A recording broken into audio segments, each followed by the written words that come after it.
on the criticism that immigration enforcement has become arbitrary or not particularly prioritizing, Democrats have been circulating this statistic that only 14% of illegal aliens arrested under this administration are violent criminals, but we know that in deep blue cities with progressive district attorneys, it's common to plead down serious violent crimes into less serious offenses, which could be distorting those numbers. So given that backdrop, does the administration still stand by the messaging that you're targeting the worst of the worst, and does this prevailing narrative tell the whole story?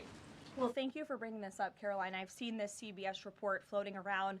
There's a lot of liberal talking heads and pundits and Democrat elected politicians who think that this single story and these statistics and the way they are painted is somehow a shot at this administration. It is not, and let me correct the record. Number one, the Trump administration has been clear from day one that any illegal alien present in this country is subject to deportation. However, the priority, of course, is going after the convicted criminals, the worst of the worst, the murderers, the pedophiles, the rapists in this country.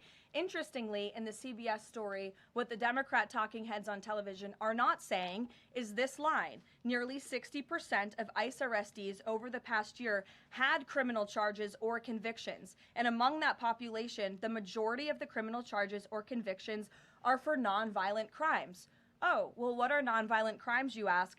This has coincided with what DHS has been saying all along, that approximately 70% of illegal aliens arrested under President Trump have pending criminal charges and or prior convictions, and these so-called nonviolent crimes, drug trafficking, distribution of child porn, burglary, fraud, DUI, embezzlement, solicitation of a minor, and human smuggling, just to name a few.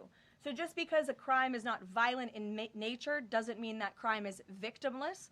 And I can guarantee every single person who is out there on television right now pointing to these statistics that were taken out of context by CBS News would not want an illegal alien convicted of the distribution of child porn or fraud or DUI living in your community. So the Trump administration will continue our focus on deporting all illegal aliens present in our country with a focus on the worst of the worst criminals.